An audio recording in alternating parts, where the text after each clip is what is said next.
Okay, I'm driving back towards Chicago with this Jayco I picked up. This is my fourth load of the week, and it's Sunday morning. I left my house about a little after 4:30, I think it was, a.m. Went up. I had to go to the manufacturer to pick this one up, so a little bit further drive. I'll be back to Chicago because I'm going to stop home for a little bit. I'll be back at about a little after 9:30, like between 9:30 and 9:45 Chicago time, and then I'm going to run this trailer up to Sheboygan, Wisconsin. It's only like 150 miles from my house. I think it's a couple hours, maybe 2 hours, 15 minutes. And then I'll deadhead back, and I gotta see what I'm gonna be doing this week. For the week, so I did 4 loads. Even for me, 3 of the 4 were like smaller loads. Usually I do more of this Sheboygan that I'm running now, which pays a little bit better. But with my wife being on vacation earlier in the week, just didn't have as much babysitter help, so I ran like some even shorter loads, which obviously affects the gross for the week, but it just worked out with my schedule and being able to be home more. My total gross for these 4 loads for this week is $1,980, and I'm sitting at just about $400 in fuel cost for the week to deliver these 4 trailers. One of them, I was headed out to, I think it was Sterling, Illinois, and I was dealing with some really bad winds, and my gas mileage just plummeted like crazy. So I didn't think I was even gonna have to fill up to get home, and I actually barely made it to the destination. So I was running single digits as far as gas mileage, but I think the winds were like right around 40 mile an hour, and I was headed right into them. So that definitely hurt me. But yeah, 1,980, call it 400 for fuel. I didn't stop at all for food this week, so I have zero.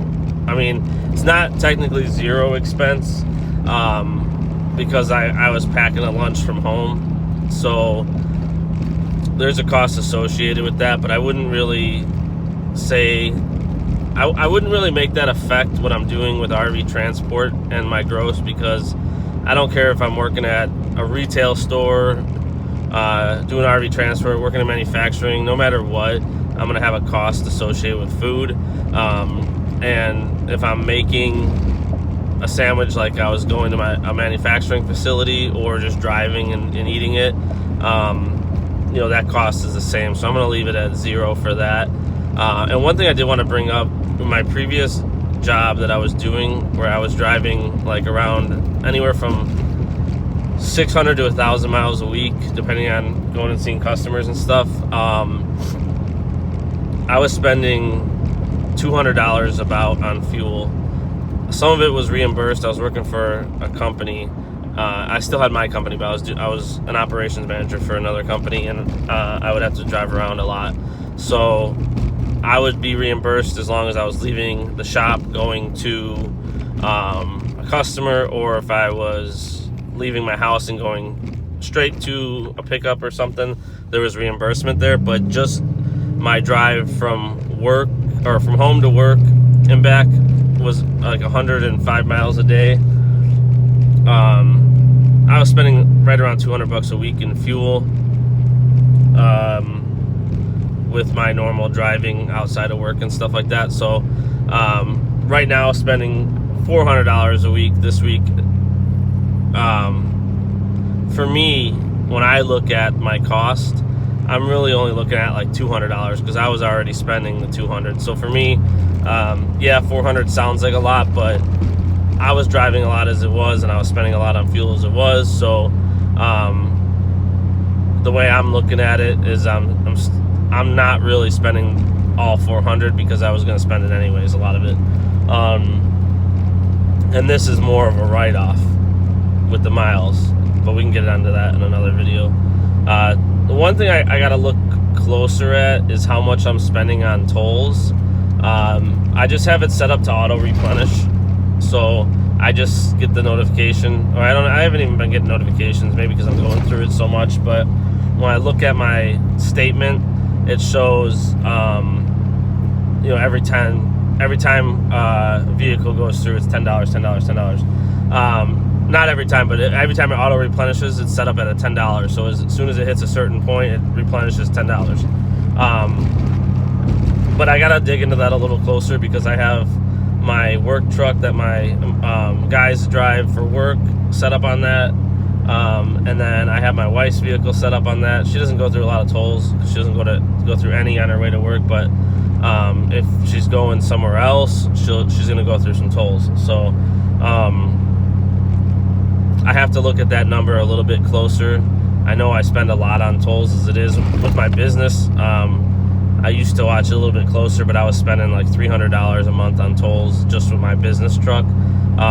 So I need to look at that a little bit closer so I can kind of determine how much I'm spending with RV transport on tolls, so I can take that out of my weekly pay. But I wouldn't be surprised if that's like around $100.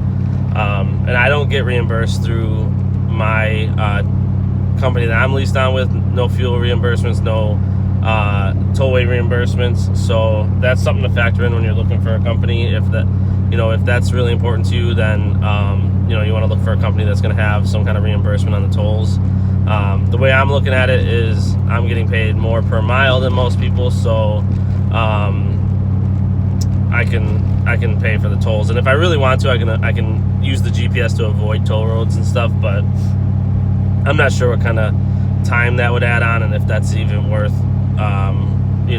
messing with or not.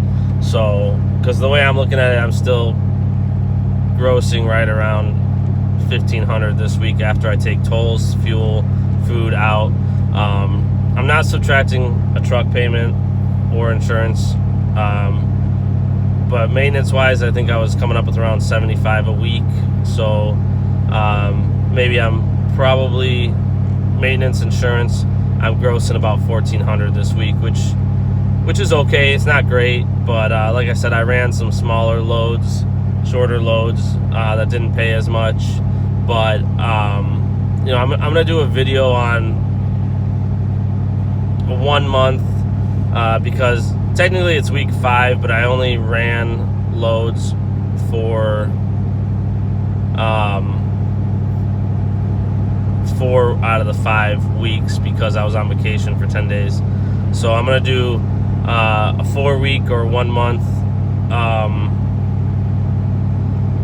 4-week or 1 month recap on how much money did I make for 4 weeks of driving. And then I also want to do a video on, after 1 month, do I think that long haul versus the short haul is better and how that kind of plays out. Little bit of a hint, I still think for my situation, what I'm doing with the short hauls works out well. But, there's other factors that play into that, especially, whatever your home life is and your situation is, would obviously play a factor in that. So, but yeah, after this week, $1,980. Hopefully this coming week I'll be able to run some longer loads and push that up over 2,000 again, because the previous week I think it was 2,310. So $330 less this week than last week. Over the course of a month, that adds up to quite a bit. What's that, 1,200 or what did I say, 330. So that's going to be over a 4-week period, $1,320, right? Yeah, so $1,320 less over the course of a 4-week period or a month, however you want to look at it. That's a big difference. That could be the difference in you know, paying for your brand new truck and insurance and whatever else, or just as far as a home expense, having that extra $1,300 something to pay towards your mortgage or whatever the case might be.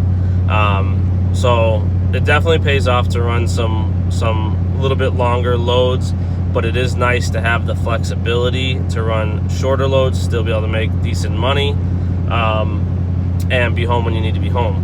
So this week, shorter loads really helped me out, because I would have been looking at a situation where maybe I wasn't running loads at all because I just couldn't do it with the babysitter situation. So definitely nice to have that flexibility. But let me know what you think. You know, based off my numbers, do my numbers look okay? Is there something that's standing out that doesn't make sense, or you know, is it totally not worth it because it's only grossing X amount of dollars? Let me know what you think in the comments, and if you like what you see, I'm going to continue to do these weekly recaps, monthly recaps on pay and a few other videos. So if you like what you see, definitely like to follow the channel, give the video a like, and throw me a comment. I'll make sure I respond to you guys. Thanks. Alright, we're here in Middlebury, Indiana, picking up this Jayco Flight 261. Don't see any damage. Everything's looking good. License plate is on. Let's see, everything is good. I got it all hooked up, lock on, all that. Let's see some information on this trailer.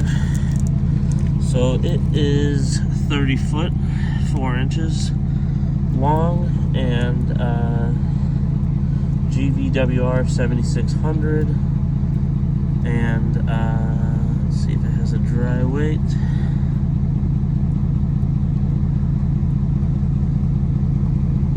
I don't see it, but it's only 30 foot, so not huge. I think I pulled this exact trailer a couple times now, so yeah, everything's hooked up, ready to go. It's about 8 a.m. Middlebury time. Gonna head up to Sheboygan, Wisconsin, deliver this trailer.